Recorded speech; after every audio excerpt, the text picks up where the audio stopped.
Good morning. I am Wayne Trail, and I am happy to welcome you here on behalf of the community of Central United. Today, as guest speaker, we have Reverend Dr. Elizabeth Stevenson. She's the president of Fundy St. Lawrence Donning Waters. We are not a traditional United Church, and you may find that the flow of the service is unusual.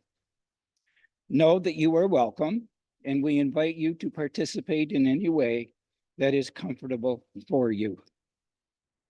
Bonjour à tous.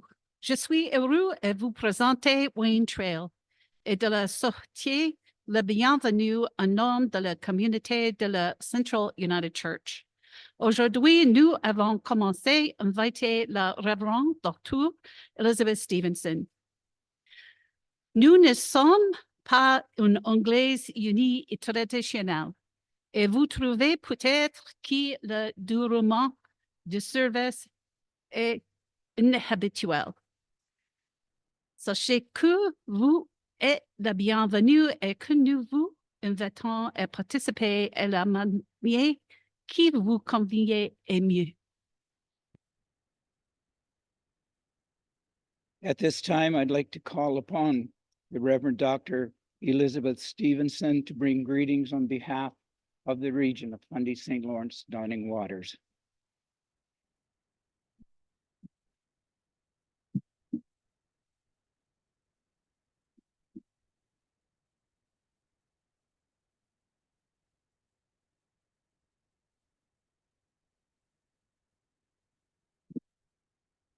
Good morning, and thank you, Wayne, for adjusting for the little people. Thank you. Good morning to those gathered here this morning, and good morning to those who are joining us online. As Wayne said, I'm Elizabeth Stevenson, and I come to you wearing two hats this morning. Delighted to join you for the 8th anniversary celebration of being Affirming Ministry and as president of the Fundy St. Lawrence Donning Waters region. The last time I stood in this place was when we gathered to celebrate the life of our beloved Val Chongba. And as I was talking to Carol earlier this morning, just before we gathered, like Val's spirit is here with us this morning, indeed. So I carry this staff as president of the region. It's a symbol that was presented at the time of being commissioned into this role. And you can imagine the symbol of being the shepherd of our community. I like to think of it more of a spiritual guidance or a companion on the journey. So the symbolism I carry with you. And also, you know, if I talk too long, folks here could just take it and do what they need to do. So it is a multi-purpose symbol. I'm, as I said, Elizabeth Stevenson. I'm originally from Prince Edward Island, had a career in the sciences, and then second career going into ministry, and was ordained in 2001. I served with Two Rivers Pastoral Charge, which is Grand Bay, Westfield, and the Kingston Peninsula. Settled there in those days, expecting to stay, 5, 6, 7, and stayed for 16. And we fell in love with each other, and I think had a rich ministry. And I have many skills, but retirement is not one of them. I call it evolving. So from there, I went part-time with Harmony United Church as they went through an amalgamation, and then evolved into the gift, which I find is the joy of being the president of the region. And my term will come to an end this year. So the Fundy St. Lawrence Donning Waters region, as Wayne said, you're very informed of who we are. So I don't have to explain the geography from the Bay of Fundy, the Gulf of St. Lawrence to Prince Edward Island, the Donning Waters. So on behalf of all those congregations and communities in that area, I want to bring greetings to you this morning and sincere gratitude for your creative ministry here at Central United. You have continued to draw, color outside the lines, as we're going to sing in a few moments. So I want to thank you for that ministry. I meant to ask how old this building is, but it's not only the congregation here now, but the spirits of those who have been the foundational people that have continued to evolve in our understanding of the holy and our role, the holy within humanity. So thank you for being a voice, particularly strong voice of justice. Talking again to Carol of all the things that you are participating in to make the world a better place. So on behalf of the region, thank you very much for your rich ministry. And I have to explain the stole, which I have on backwards. Just one moment. Turn it around. So the stole I'm wearing, for those on the camera, it says the United Church crest on it, and on the back it has my name. I get to keep it after the end of our term, and so that's why I'm wearing this stole this morning. And yeah, you can't see up close, but I have the rainbow pin, and I also have my mother's UCW life pin.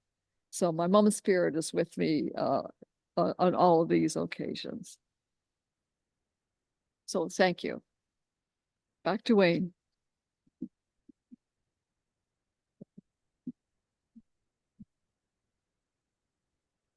Thank you, Elizabeth.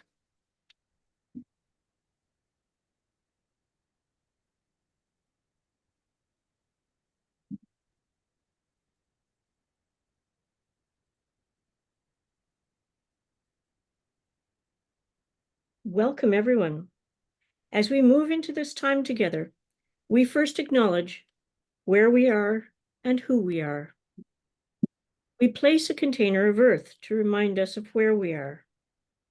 In the Moncton region, people live, work, play, and assemble in one of the 7 districts of Mi'kma'ki, in the district called Signicht. We acknowledge that these lands are the unceded ancestral homelands of the Mi'kmaq people. Wherever we live, may our relationship to the land and its people be grounded in peace and friendship.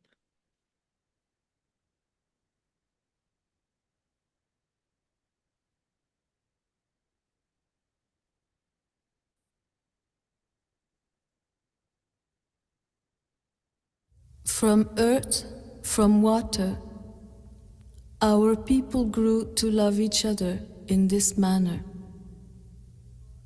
For in all our languages, there is no he or she. We are the children of the earth and of the sea.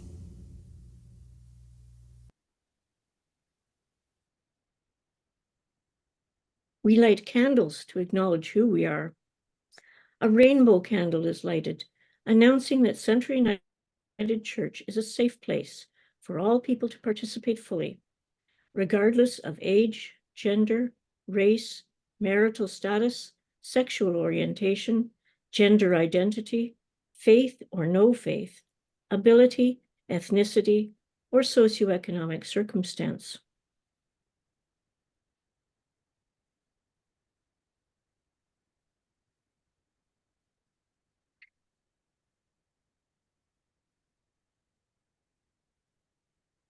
The community candle speaks of our rootedness in Christian tradition, which invites us to live in the Jesus way and to be conscious of future generations with every choice we make today.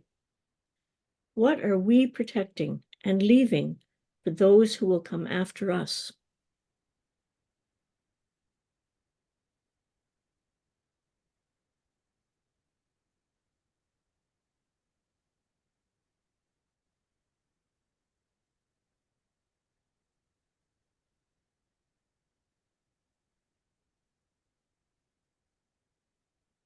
It is a tradition at Central United Church that each Sunday we read a God definition from the book Naming the Unnamable by Matthew Fox.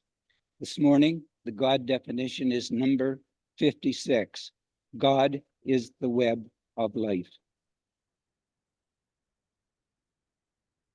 God is the web of life. An affirmation of the web of life and acknowledgement of interdependence is at stake when we conceive transcendence, not as upness and ladder climbing to get to the top, but as a web of life, a dancing of Sarah's circle, rather than a climbing of Jacob's ladder. A divinity among us, not over us. And the us is all beings interdependent as we are. All creation, all our relations. Community is another name for web of life, each part contributing to the whole.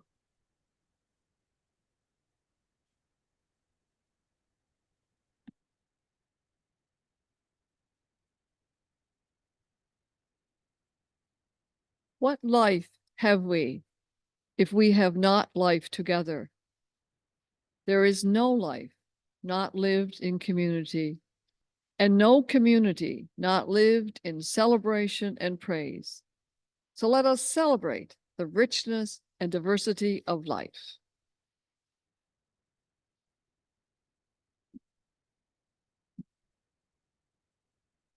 Our opening hymn for this affirming Sunday is "My Love Colors Outside the Lines," a very familiar hymn to us.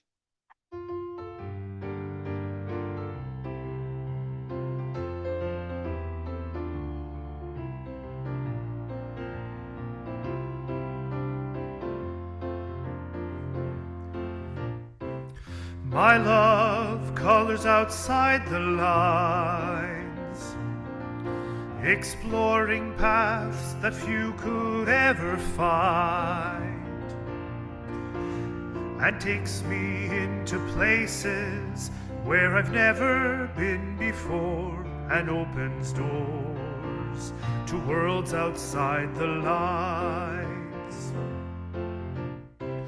My Lord colors outside the lines, turns wounds to blessings, water into wine, and takes me into places where I've never been before, and opens doors to worlds outside the line.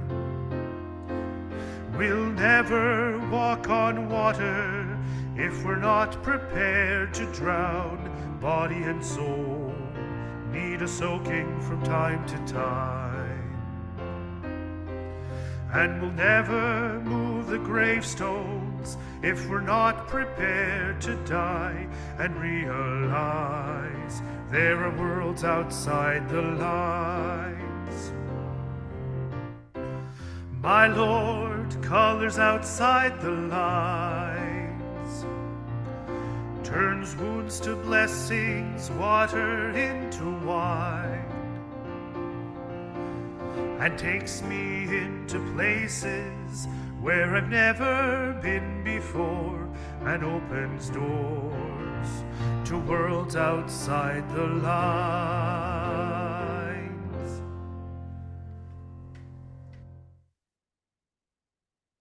In keeping with our tradition during our Affirming Sunday celebrations, we are going to talk about the rainbow candle lighting and the description of the flag.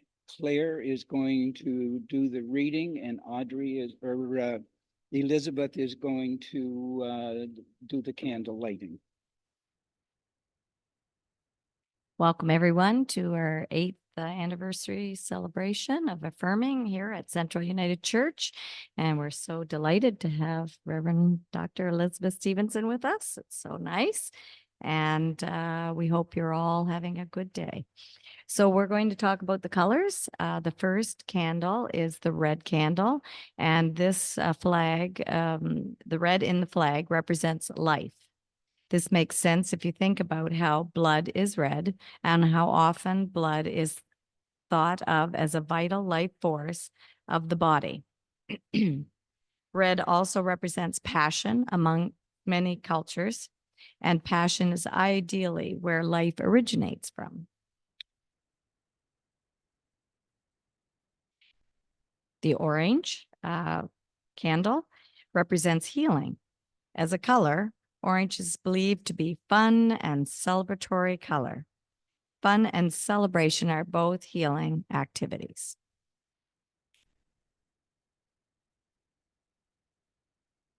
yellow. If you guessed that yellow represented sunlight, you would be correct. The color yellow functions as the flag's radiant and bright center. The color yellow is said to stimulate new ideas and thoughts.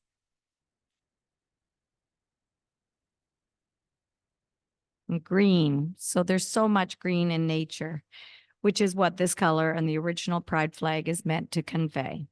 Nature is a healing place, and the color green is associated with prosperity and growth.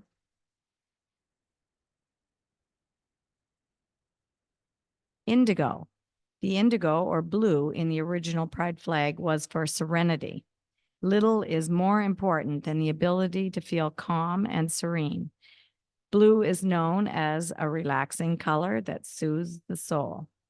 The color blue is often used for nighttime consumer products to represent bedtime and calmness.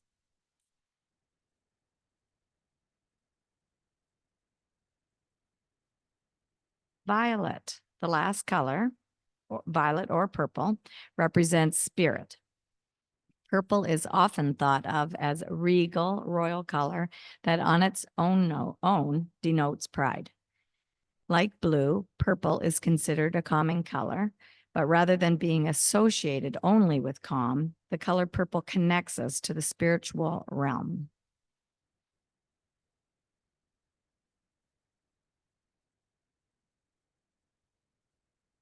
So we have a new pride flag that was designed, and it's hanging on the far wall over there. And I think David has a picture up. Yes, he does. Okay. So they have incorporated more meaning into the new progress flag and intersex inclusion pride flag. So this new progress pride flag includes new colors and a new design that is meant to represent people of color, as well as people who are transgender, intersex, or non-binary. So black and brown represents people of color. And this was added to the Progress Pride flag to represent people of color. This was an important addition because people of color have often been left out of the queer narrative, despite being the driving force behind the movement. Additionally, the black and brown stripes are meant to represent people living with HIV/AIDS and those who have died from it, and the stigma around the virus that is still present in our society now.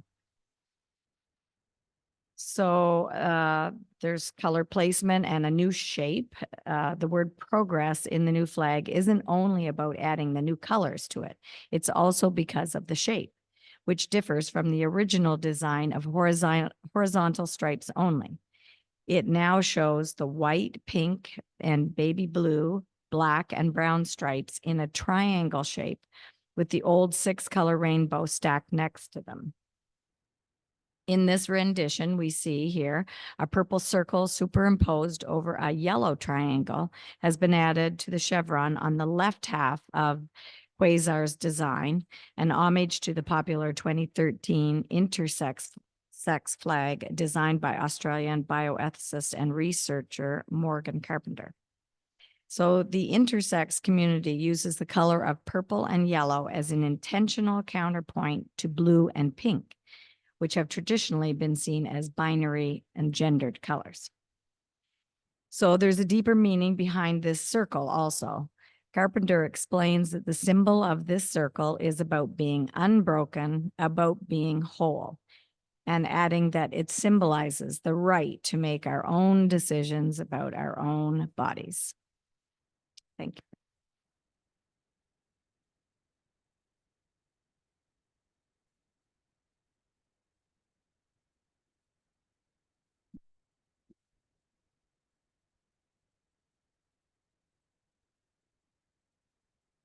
We'll now have some wisdom readings from the world and from religious traditions. I begin with a poem from Mary Oliver from her book, No Voyage and Other Poems, 1963. The Journey. One day, you finally knew what you had to do and began, though the voices around you kept shouting their bad advice. Though the whole house began to tremble and you felt the old tug at your ankles. Mend my life, each voice cried. But you didn't stop. You knew what you had to do. Though the wind pried with its stiff fingers at the very foundations, though their melancholy was terrible, it was already late enough, and a wild night, and the road full of fallen branches and stones.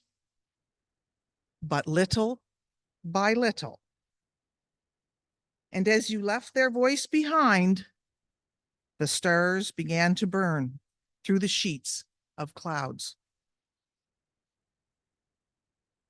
And there was a new voice, which you slowly recognized as your own, that kept you company as you strode deeper and deeper into the world, determined to do the only thing you could do, determined to save the only life that you could save.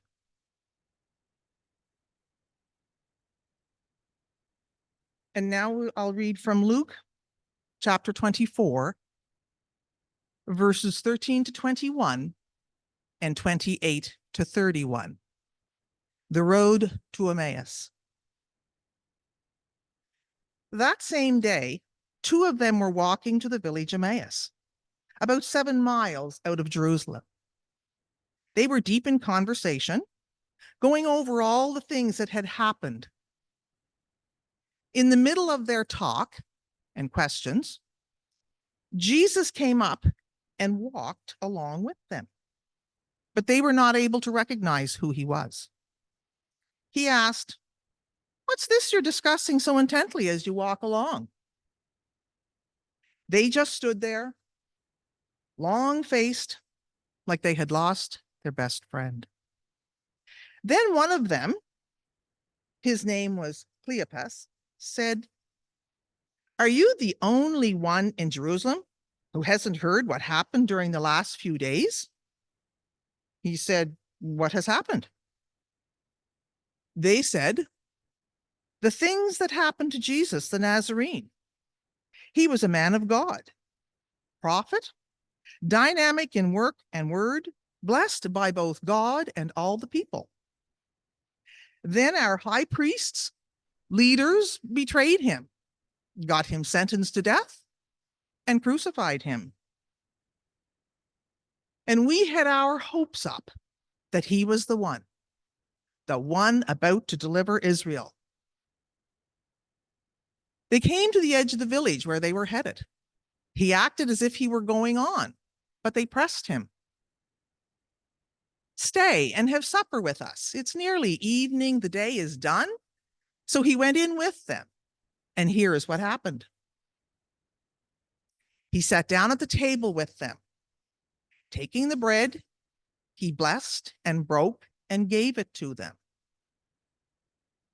At that moment, open-eyed, wide-eyed, they recognized him, and then he disappeared.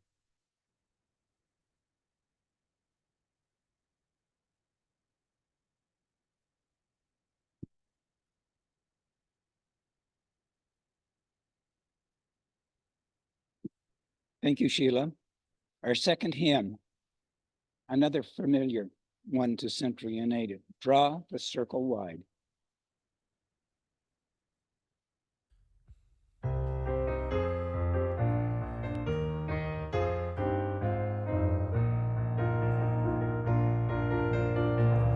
Draw the circle wide, draw it wider still. Let this be our song, no one stands alone, standing side by side. Draw the circle wide. God, the still point of the circle, round whom all creation turns. Nothing lost but held forever in God's gracious arms. Draw the circle wide, draw it wider still. Let this be our song, No one stands alone, standing side by side. Draw the circle wide. Let our hearts touch far horizons, so encompass great and small. Let our loving know no borders, faithful to God's call. Draw the circle wide, draw it wider still. Let this be our song, no one stands alone, standing side by side. Draw the circle wide. Let the dreams we dream be larger than we've ever dreamed before. Let the dream of Christ be in us, open every door. Draw the circle wide, draw it wider still. Let this be our song, no one stands alone, standing side by side. Draw the circle wide.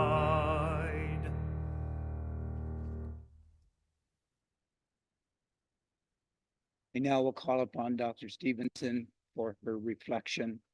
The title of her reflection this morning is Finding Hope on the Road. Dr. Stevenson.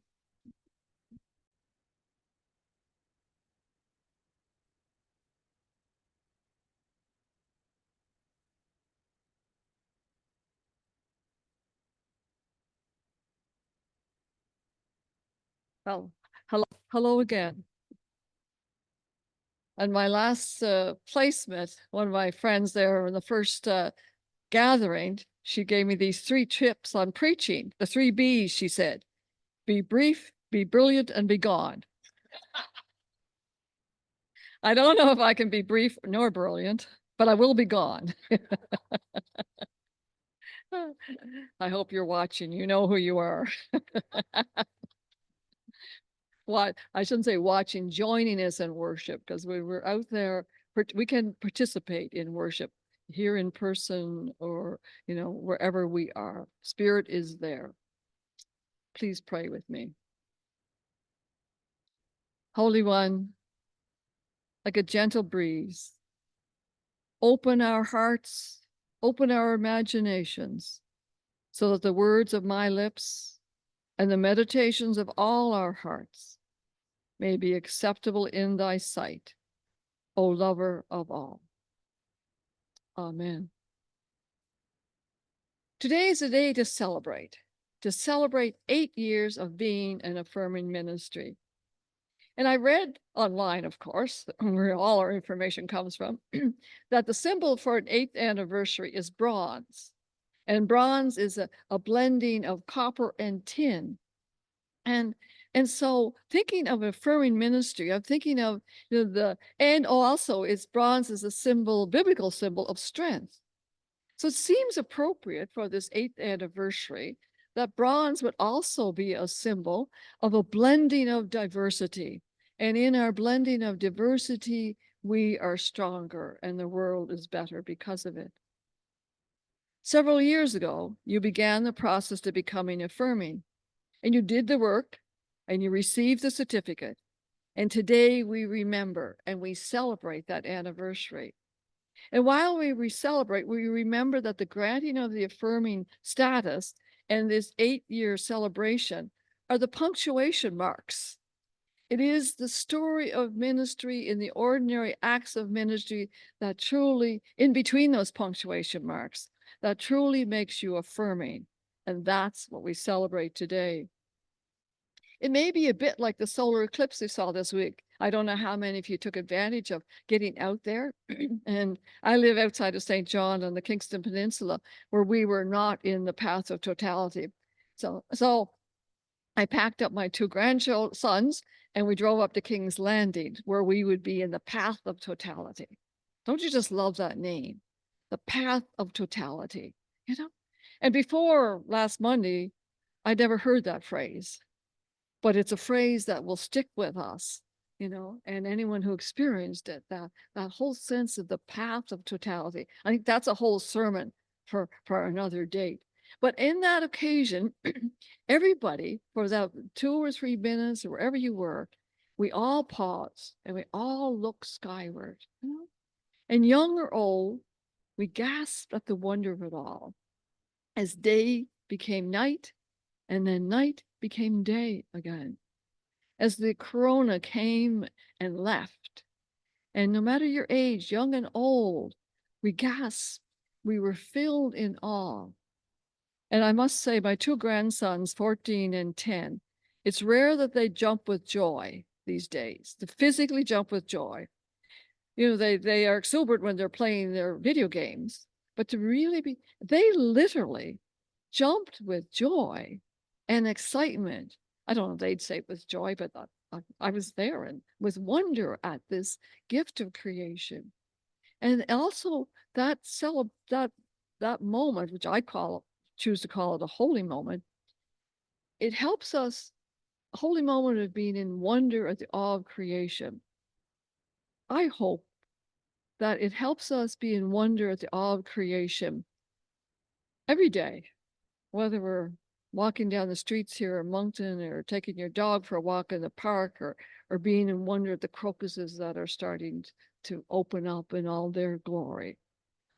So from that one day, it's like our sacraments. We come and we have bread and wine to remind us that, or juice, that the sacrament is at every meal.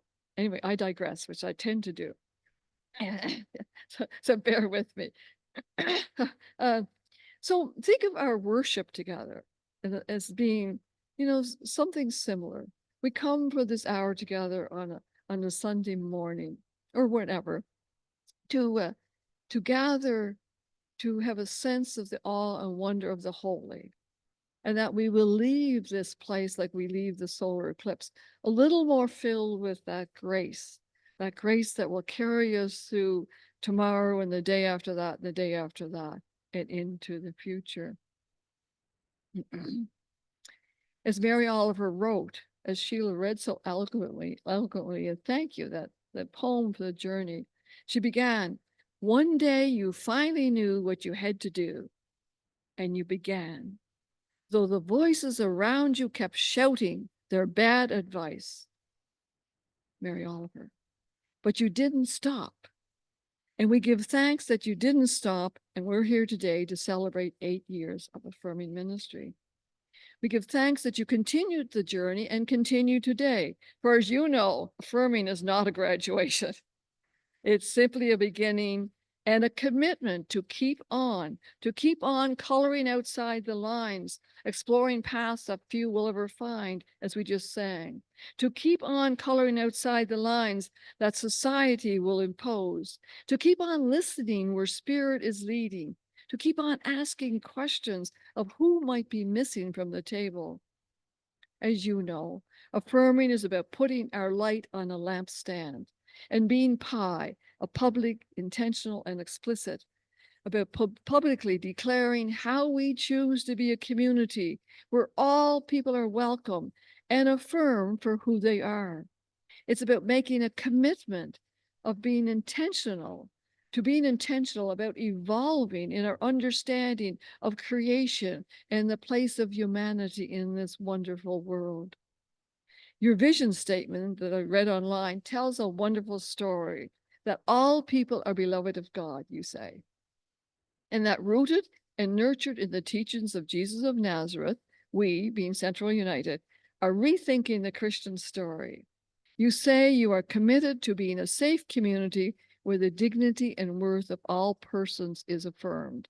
And then the list that we heard in our opening remarks, describing some of the ways we know that we need to be that we are called to address.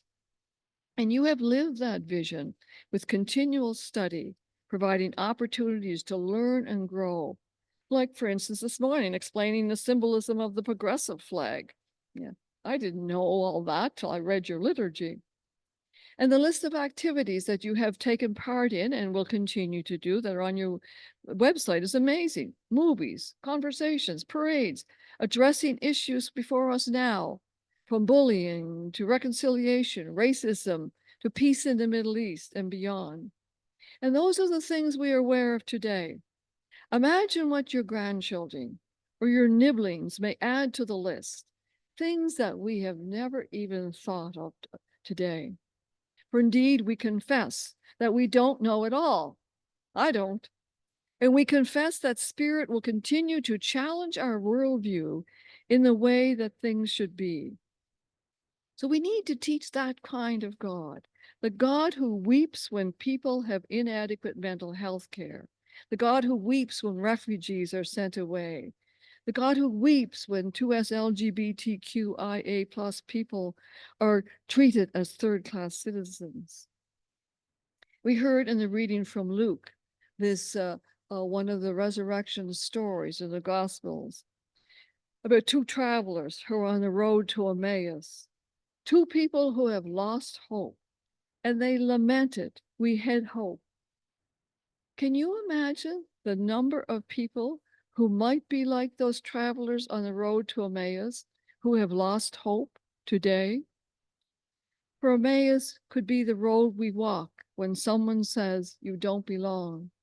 The road to Emmaus could be the walk home from the cemetery or the seniors' care home or the hospital or the doctor's office when you've just got some really difficult news. When along comes this stranger, one they don't recognize, and it reads, they were not able to recognize who he was.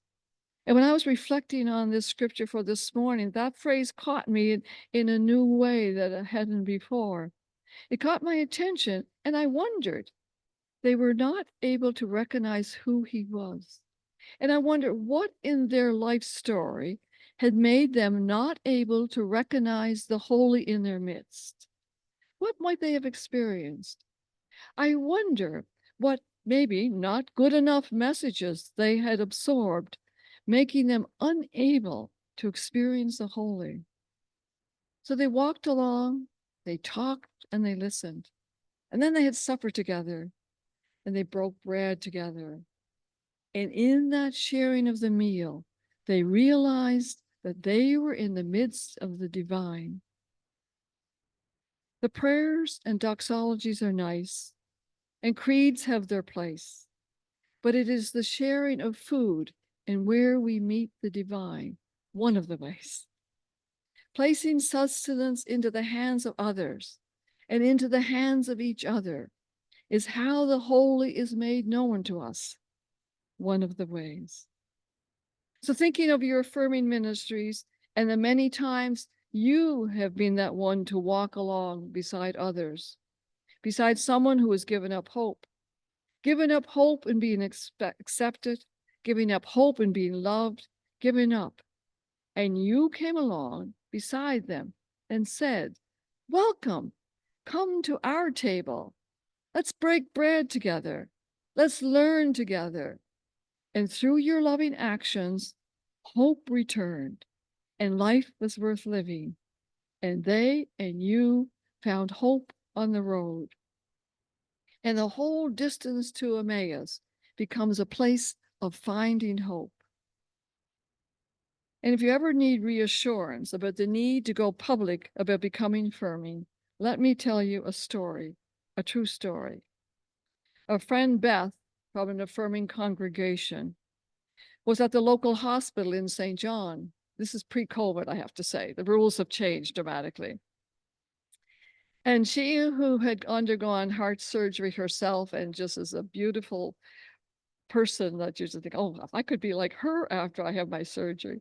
And she would go into the hospital in the evening before people were facing surgery when they're really nervous and talk to people that it will be okay, to reassure them.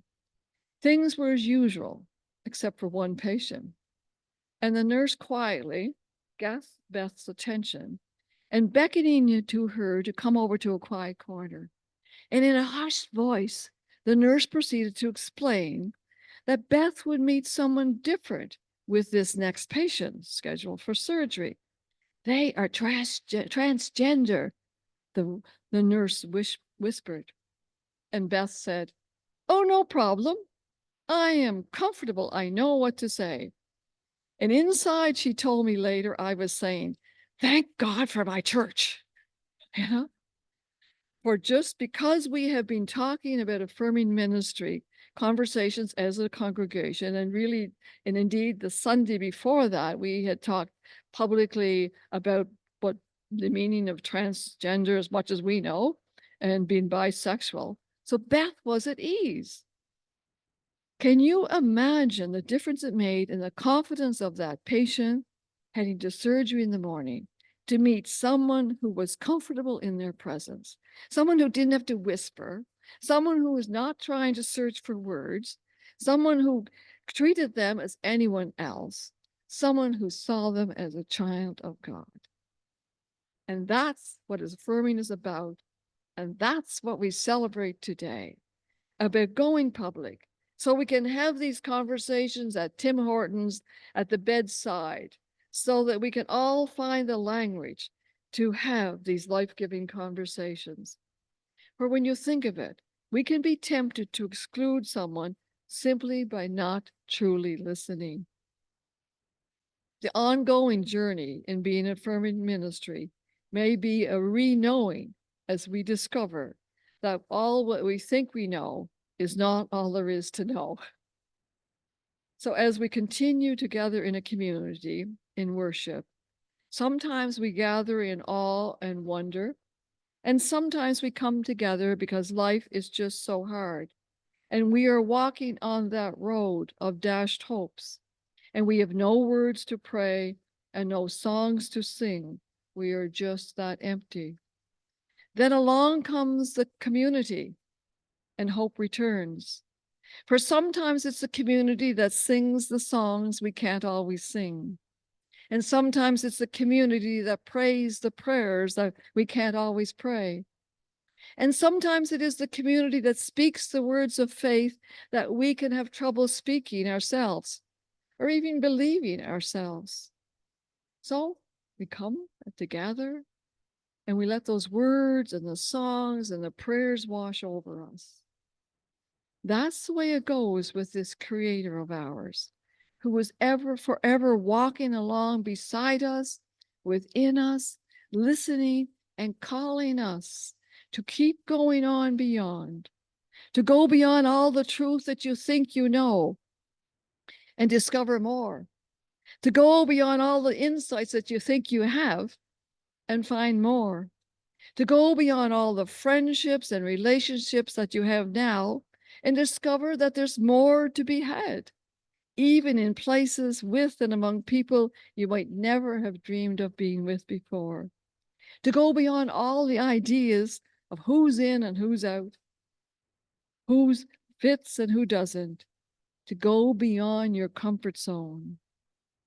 And then personally, to go beyond old ideas that you may carry deep in your soul or spirit about yourself, to believe that you are loved and cherished.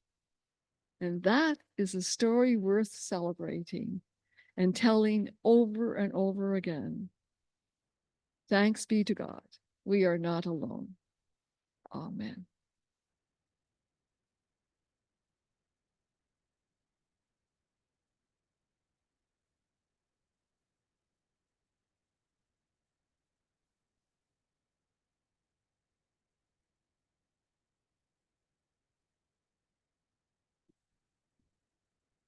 Thank you very much for your words of wisdom this morning. And I, for one, appreciated your digression.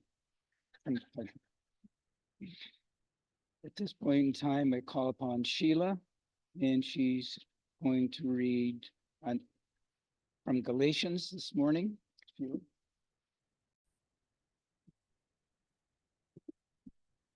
Yes, I'm reading from Galatians chapter 5, verses 22 to 24. But what happens when we live this way? Our lives are richer, much the same way that fruit appears in an orchard. Things like affection for others, exuberance about life, serenity. We develop a willingness to stick with things, a sense of compassion in the heart, and a conviction that a basic holiness permeates things and people. We find ourselves involved in loyal commitments, not needing to force our way in life, able to marshal and direct our energies wisely. Legalism is helpless in bringing this about. It only hinders. Among those who live in spirit, everything connected with getting our own way and mindlessly responding to what everyone else calls necessities is meaningless.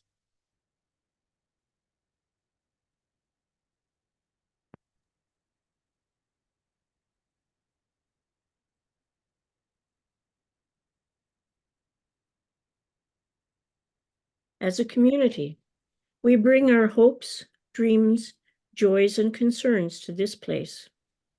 Let us share our prayers with one another.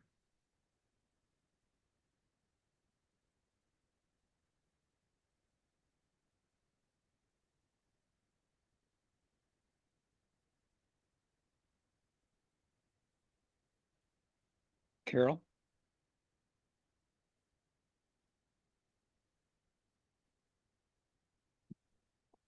Thank you for the message and for bringing Val into this experience this morning.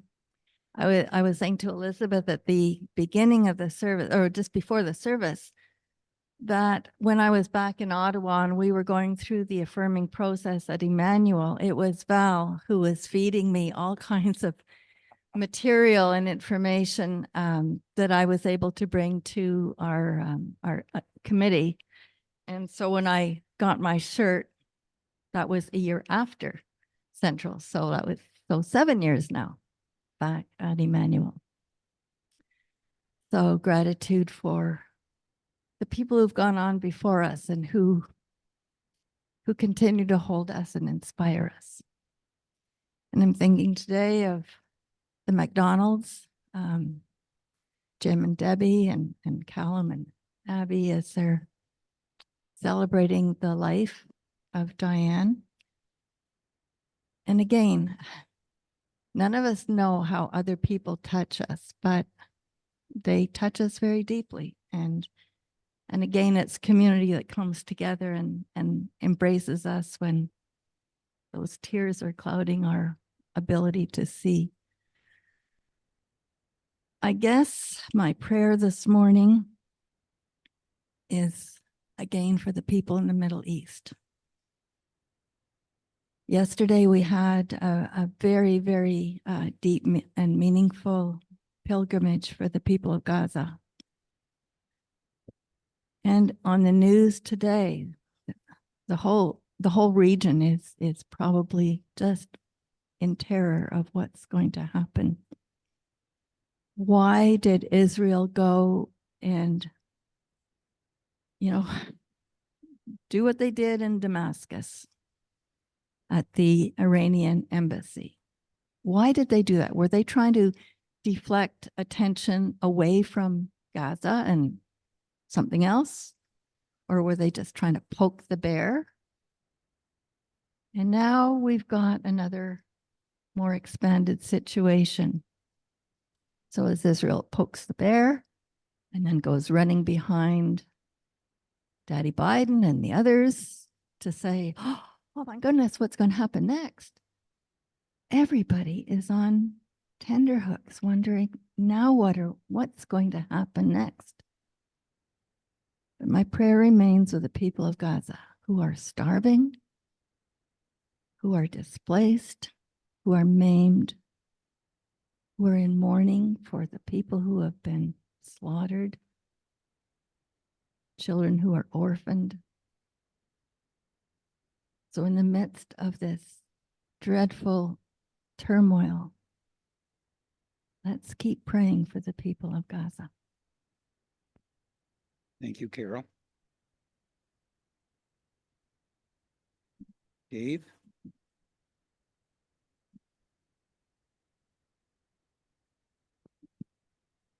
Some words from Galatians really resonated with me. We develop a willingness to stick with things, a sense of compassion in the heart, and the conviction that basic holiness permeates things and people.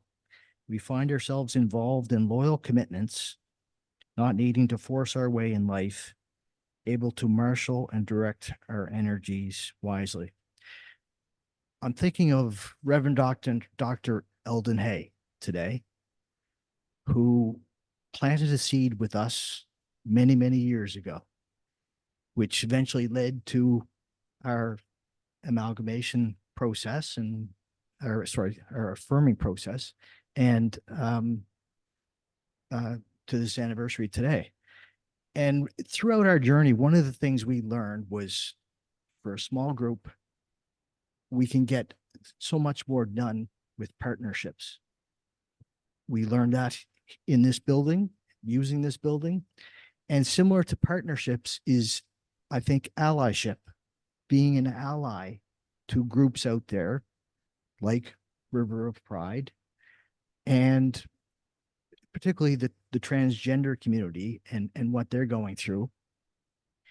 And I think of the things, what can we do? Are we still relevant? And then I think of the things that have taken place over the past year, where our own government has adopted this or tried to push this policy 713, which was harmful to the transgender community. And I can remember some of us and some of the other United Church friends standing down at City Hall when they had this March for a Million, or whatever the name was. And there was a relatively small group, and we just stood there quietly holding some flags and signs, as a much larger, much more belligerent and loud and vocal group stated a lot of misunderstandings, in my opinion, and hurtful things. And our affirming committee followed in the steps of the Fundy St. Lawrence Dawning Waters affirming committee, and we sent a letter to the premier of the province stating our disagreement with the way that they were going on policy 713. And it was uplifting to see professionals in the province, like student school psychologists and other health caregivers, and almost all of our school districts say, no, we're not doing that. That is hurtful. So anyways, just to bring this to a close, I think we are still relevant, and we can do important things as a small group when we work in partnership with others. Thank you. Thanks, Dave.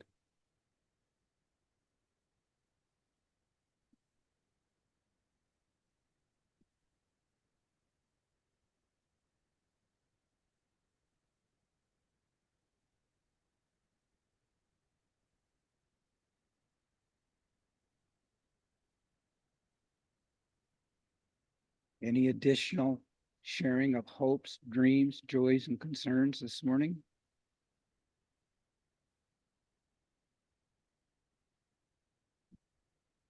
During this past week, there were announcements that the month of March is the hottest again that it's ever been, and that the year continues to move on towards warmer and warmer.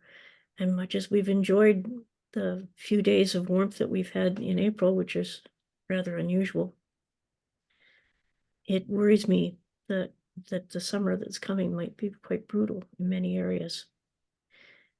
We need to continue to work as much as we can to change how the climate is progressing, and to support policies that work in favor of keeping the climate more stable. Thanks, Sarah.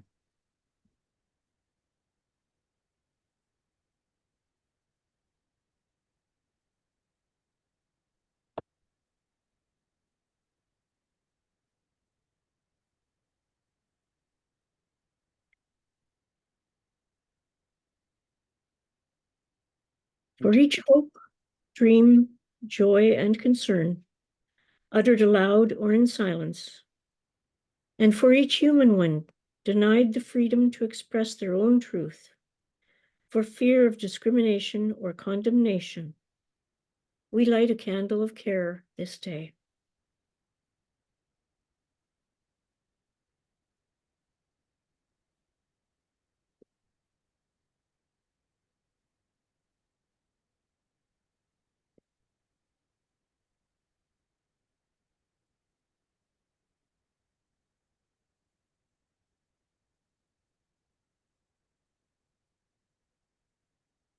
In caring for one another, May we be intolerant.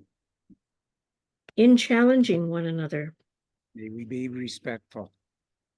in sheltering one another, May we be strong. in holding one another, May we be tender. in the expectations we have for one another, May we be realistic. in the songs we sing with one another, May we seek harmony. and in loving one another, May we be all these things and more. as we seek to hold faith with one another. We offer hope. Amen. Amen. May this community be enlightened and empowered to respond meaningfully and appropriately to the reflections and prayers offered. May that which is sacred within us and around us reveal the important possibilities that await our engagement. Our closing hymn, We Are a Rainbow.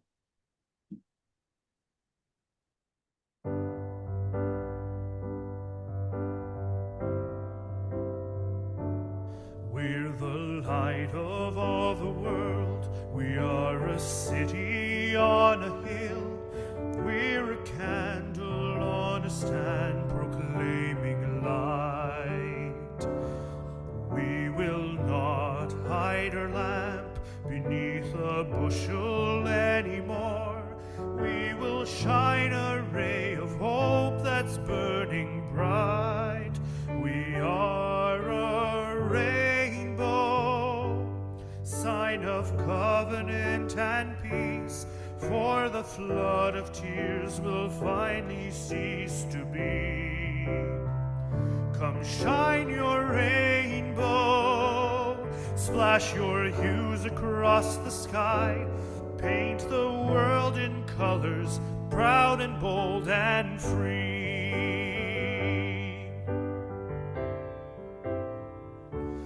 We're a coat of many colors, sewn from many different threads, covering all in warmth, in welcome, and in grace. So then let there be light, created every varied shade. In the rainbow each of us can find a place. We are a rainbow, sign of covenant and peace, for the flood of tears will finally cease to be. Come shine your rainbow, splash your hues across the sky, paint the world in colors, proud and bold and free.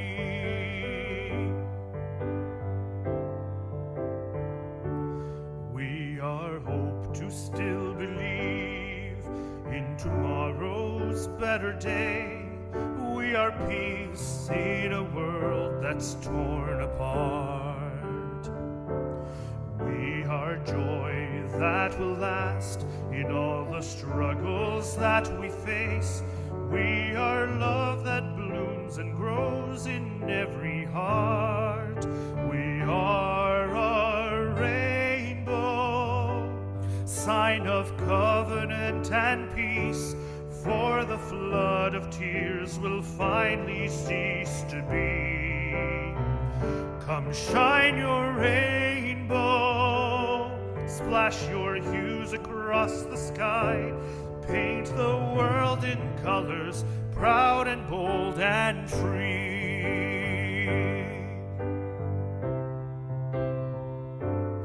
When we face the storms of life, We will never be alone, for our love will be with us on the way. Hand in hand, side by side, we won't be frightened anymore, as the morning night of tears breaks into day. We are a rainbow, sign of covenant and peace, for the flood of tears will finally cease to be. Come shine your rainbow, splash your hues across the sky, paint the world in colors, proud and bold and free. Paint the world in colors, proud and bold and free.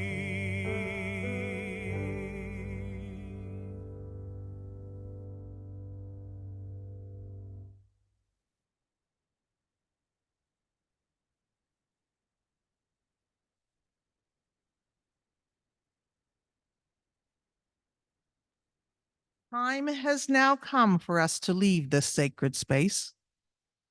As we do, may we embrace the challenges of our lives and our world. Our celebration need not cease. It can echo in our lives, in our words, in our deeds, in our moods, in our dreams. Carry this gathering with you wherever you may go. Be a blessing in your going out and your coming in.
The formal part of our gathering has now ended, and we move into a time of sharing as a community.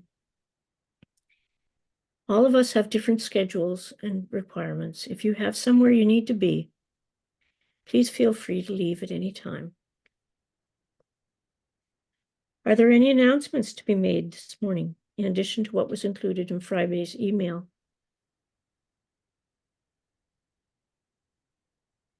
Laura is coming to the mic.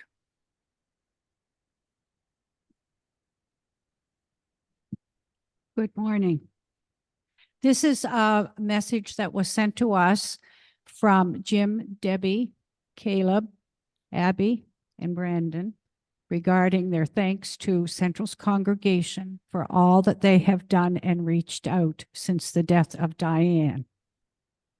It reads, "Dear Central friends, it will soon be a year since that rousing retirement party of April the 23rd, 23, and many things have happened inside of the 12 short months since.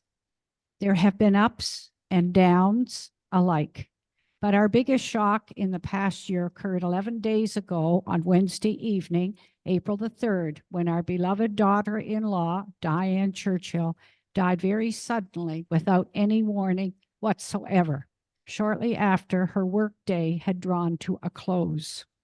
It all remains a bit surreal still, but plenty of time with friends and colleagues of Diane and Caleb's, plus time this past week with Diane's brothers, their partners, and Diane's 2 nephews have helped provide what I will simply describe as lots of healing and helpful moments.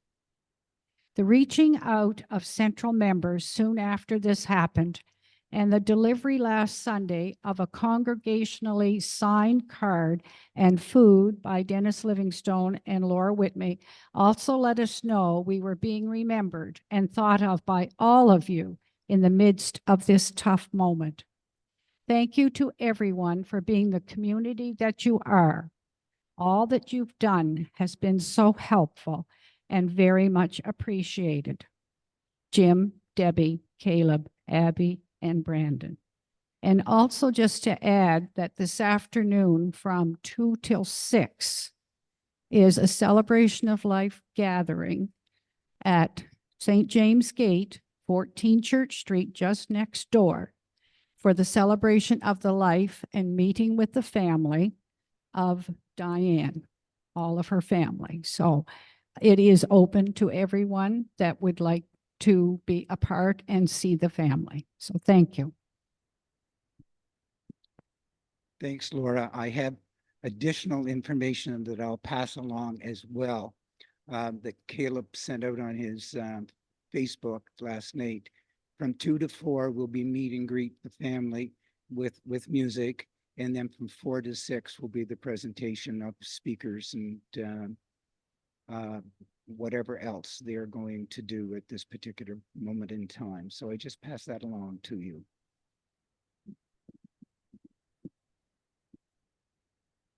Any other announcements? Carol? Thanks. Next Sunday is going to be Earth Day. Monday is Earth Day, International Day of Earth Day. So I invite you, there will be stones here in the sanctuary for people to pick up for a little exercise we're going to do. So those of you online, if you could just, have a stone handy. And if you don't have one handy or aren't a stone person, get an apple or a grapefruit or something that you can hold in your hand for Earth Day. And if you could wear blue and green or a shirt with an earth message on it. Thanks, Carol. Dave?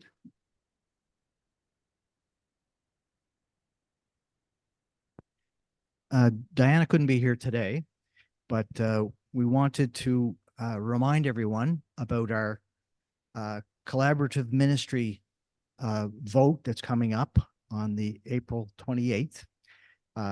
That's we're looking at a pilot project for 18 months between Visions United, Sackville United, and Central United to share our ministries together. And all three governing bodies have approved taking this to our congregations for a vote, which we will do simultaneously on the 28th. Today, if you have any questions about the proposal that was sent out, please send those in to either myself or Diana. The steering committee that's looking after this is meeting tomorrow night and to consider any questions that have been sent in, and we will get the results back to the questioner and others by next week. And then the vote is the following Sunday. So hopefully everybody can make it for that, and we'll give that some careful consideration. Thank you. Thanks, Dave.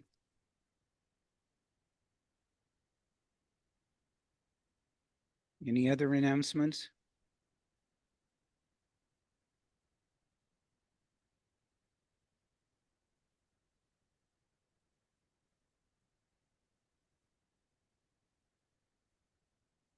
Are there any birthdays or anniversaries to be celebrated today?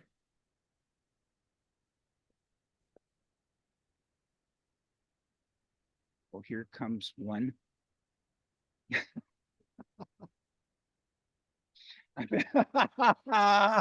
Son. Oh, yeah. It's Elizabeth's birthday. I think you're turned off, Chris.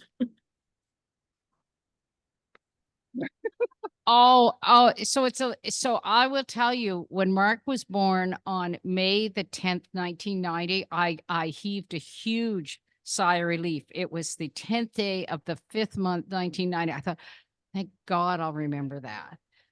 April 19th was Easter Sunday. Liz was born on Easter Sunday, and it was very special. My mother from Alberta happened to be here visiting. My sister from the island and her family of many kids was here. And I remember her kids crawling down the hallway at the Moncton Hospital, but it was actually really nice to have. So yes, so Elizabeth, I think she'll be 70 the next time her birthday's on Easter. I think Kelsey Bingham one day figured it out here at church. So Liz is out in Whistler. Worked yesterday in the kitchen at the Fairmont, and then sent me a note, said, "Going skiing now. Talk to you later."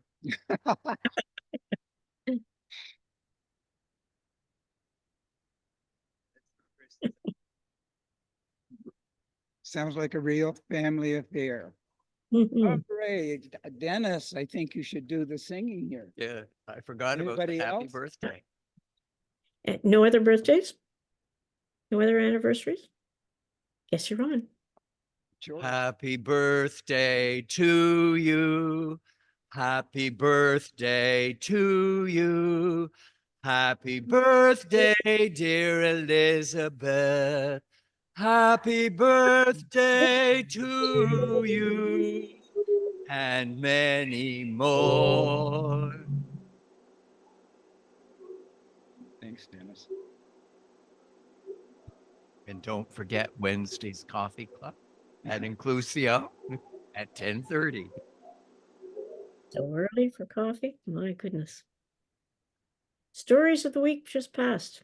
Any stories you'd like to share? Claire. Been quite a week this week at Central, right here in this room and in the atrium. There's been 2 recitals. Well, the second one maybe wasn't a recital, but it was a student recitals from U to M. And we had John Dupuy, who was here, very accomplished pianist, and made those ivories on that big, beautiful Bosendorfer piano just sing right out. And so we had lots of people here. And on Friday, there was United Way had their big final award ceremony for the volunteer campaign wrap up. And we don't normally use balloons because of the environmental impact, but they were left over from the United Way event. So we have reused those, and we were very happy to have them. And so we thank the United Way for some of the decorations today. And we also had a wonderful march, a walk for peace in Palestine, put on by, now I won't get this 100%, these Citizens for Peace in Palestine and Justice, right? Isn't it? Yes. Oh, it's just Citizens for Peace. Okay. And there was a lot of new people there. I was one of them. And the committee did a lot of work getting, and mainly Carol Scott. So we'll say thank you to Carol. She stayed behind while people were walking the 6 kilometers and got everything ready with the food that was donated or, brought by people for potluck. And it was very beautiful day for a walk. And we stopped at U to M to talk about universities and the lack of them in Palestine because of the bombing. And we stopped at the Georges Dumas Hospital, and because of the bombings of the hospitals there, and how privileged we are to be in Canada, and where our thoughts are with the people of Palestine and in Gaza. And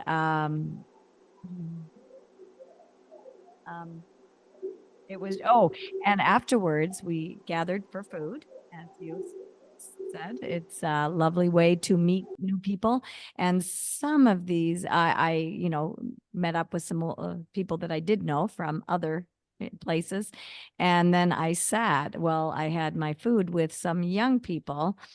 And it was very interesting to hear their, where they come from, what they're working at. And some of them worked at NGOs, and it was so uplifting to hear what they had to say. And they're young and they're vibrant and they bring words of hope. So that's what we're going forward with, is the good works that people are doing. And I wish we could hear more about them. So anyway. Thanks, Claire.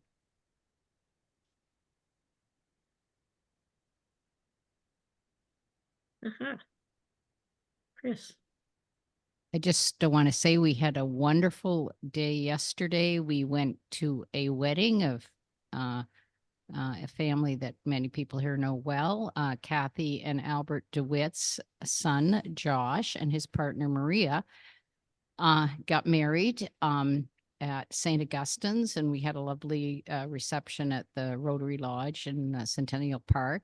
Her father and his partner from Brazil were here. So that was, and Kathy's brother from Toronto was down, and there a lot of people that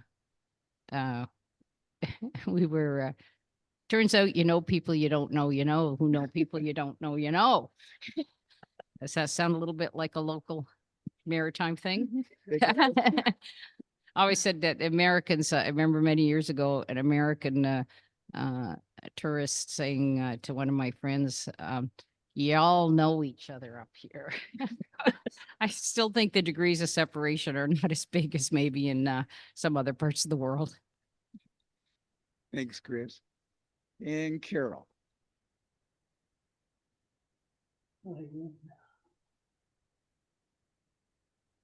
I just want to highlight Claire. Saturday night, no, what's today? Sunday, Friday night, the John Dupuy concert. So, and thank you so much to Dennis and Chris. I was able to enjoy this amazing musician. Claire had been here from 3 o'clock on while John practiced, and then while he did his concert, and then she was the responsible person to make sure everything was put away and cleared up.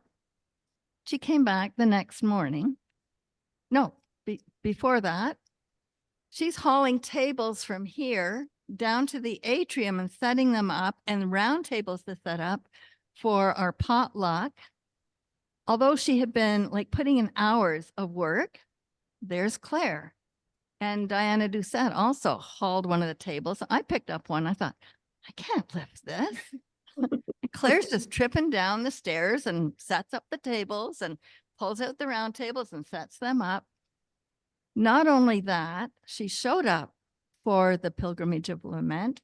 And then afterwards, at the potluck, who's cleaning up?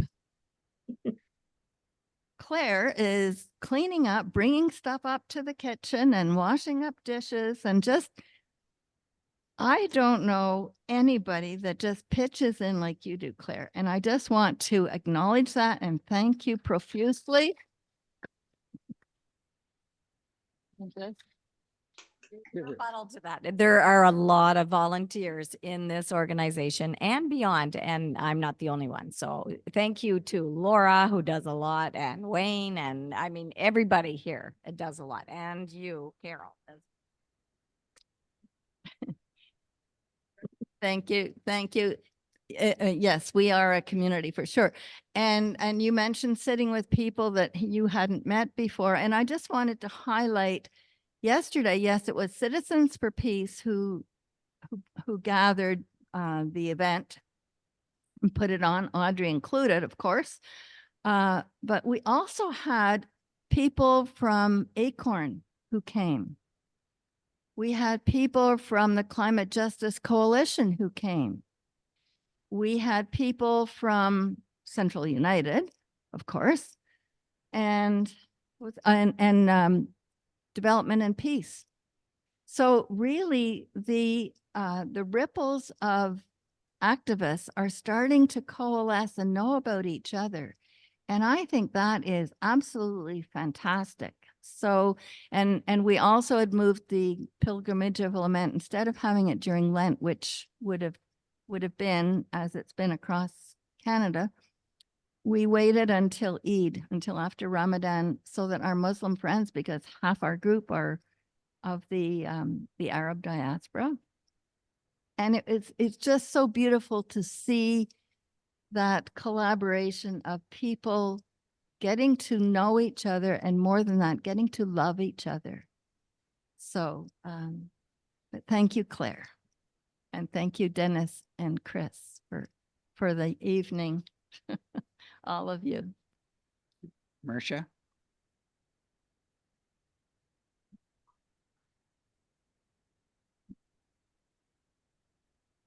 Hi, everyone. I know that most of you know that Wayne and I have been away for a couple of weeks in what should have been a really hot, lovely Vegas vacation, but cooler than we hoped. But anyway, we had a good time and made the most of it. As you know, we weren't with lacking sun, as you can tell by looking at Wayne, who always looks like he's been somewhere and people wonder if I was with him, but I trust, I guarantee I was present. Anyway, what I wanted to say, listening to the different comments here today, and also to say how happy we were that someone stepped up to host those concerts, that Anna was, I think, getting a little concerned, because we were definitely jet lagged big time. And it reminded me of something when we were away. We spent 2 weeks with good friends of ours. And my girlfriend said, she went to school with the nuns. And one of the nuns always used to say, and it helped me to know that I wasn't here hosting when it's a little verse, do what you can with what you have, where you are now. So I thought, all right, we're jet lagged. We just can't do it. But do what you can with what you have, where you are now. I think it's something to keep in mind. People take on things, a lot of things, and sometimes you're just not where you need to be to do it. So keep that in mind. Do what you can where you are, with what you have, where you are now. Okay, that's my words of.